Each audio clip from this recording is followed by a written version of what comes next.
Good morning, everyone, and welcome to those of you in the room and to those of you on the webinar to Ryman Healthcare's half-year results presentation for the 6 months to 30 September 2017.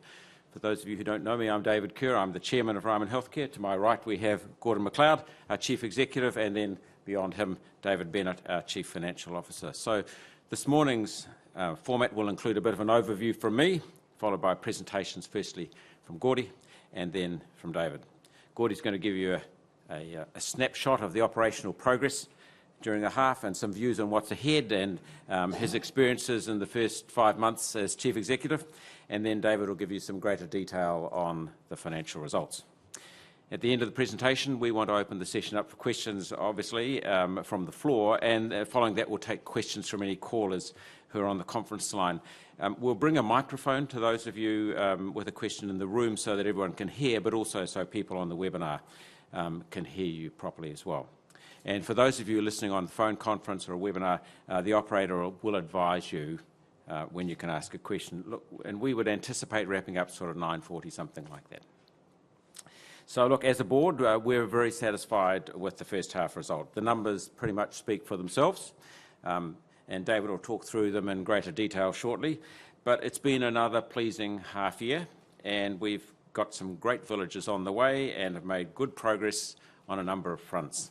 The headline numbers are that the underlying profit increased by 11.4% to $85.2 million. The IFRS reported profit, which includes the revaluations, is up by 8.4% to $202.6 million. The interim dividend has been lifted to 9.5 cents a share, and the assets have increased to currently sit at $5.3 billion.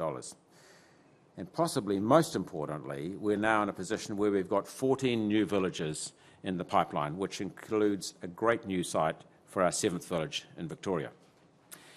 Now, as a board, we've always taken the view that if we, the team at Ryman, can get our care and resident experience right, then the financial results will take care of themselves. And this result today, which builds on 15 years of continuous profit growth, I think demonstrates that. So I'd just like to take a moment to talk about care and why I've been so heartened with the progress that we've made and what is really at the very core of what we do as a business. Over the years, a lot of people have mistaken us as a purely property development company, and this is not the case. When anyone asks me what Ryman Healthcare does, I always say we're a care company. It's simple. We care for older people. We take that responsibility very seriously, and we believe it's a privilege to look after older citizens. We've been a care company since we first started, and nothing has changed except the size of the company and the market that we operate in. We know as a board that if the team can get that care side of the business right, everything else will follow. It's all about the residents. The care we provide must be, in the words of Kevin Hickman, our co-founder, good enough for mum. That was the genesis of the company, and it's still the primary driver. Many of our residents are particularly vulnerable, and it's a statement of the obvious, possibly. But in that situation, humans need another human, someone to listen to them, to be with them, to feel connected to, and basically to care for them.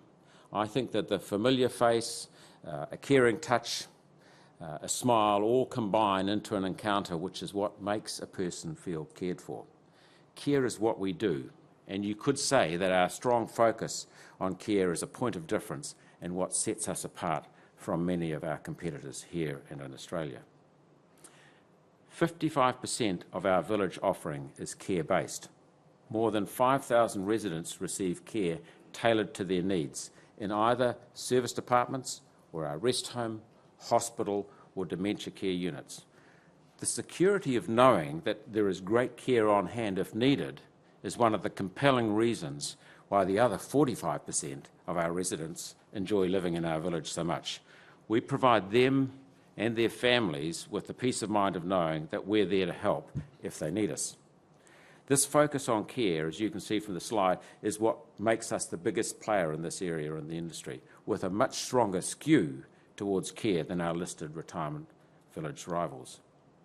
Our residents are predominantly in their mid-80s and older, so you can see why certainty of provision of care is so critical. I've served on our Clinical Governance Committee since its inception, along with two other director colleagues, and Professor Tim Wilkinson, a geriatrician and professor at the Otago Medical School.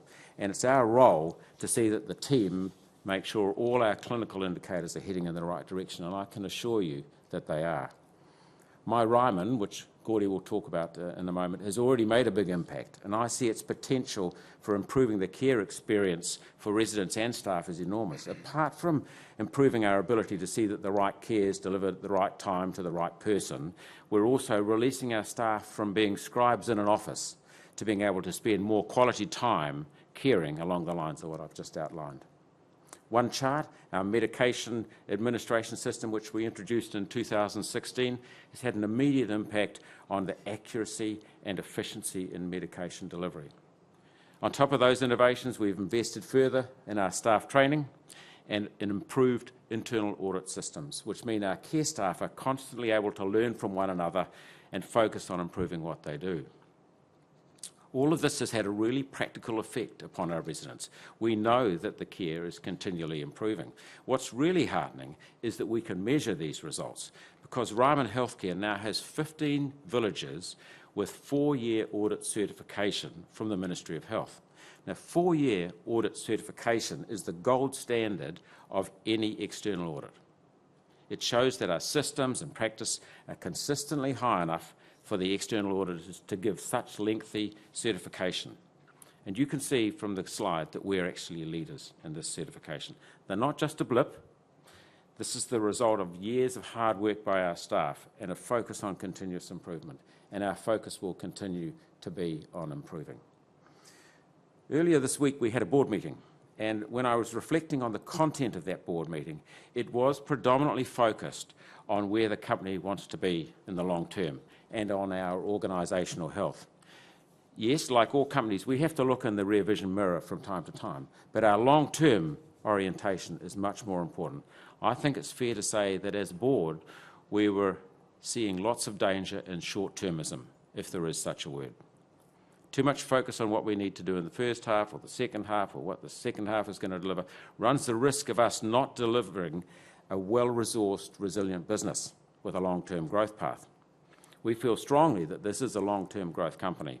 There's plenty of research to show that long-term growth companies can be identified by having steadily increased revenues, low volatility in those revenues, and they tend to have a focus on value creation fundamentals rather than the next announcement or the next briefing. Long-term growth companies also will tend to have steadily increasing total shareholder return and increasing market cap. And I suggest these are all features you can see in this company. They also tend to invest back in the company in R&D to a much greater degree, irrespective of the year-to-year variation. So our continued investment in our staff, our leadership, our program of refurbishment of the villages, and investment in new technologies like Ryman and One Chart are actually ways of us demonstrating that commitment. Every village that we add is another financial engine for the company, which enables us to fulfil the purpose of caring for older people, also to continue to invest in improving the resident and staff experience and generating increasing shareholder returns. We've got a record of delivering to shareholders exceptional financial results over the medium and long term, and we're very proud of that. We have exceptional staff and senior management, many of whom have been with the company over a long period of time.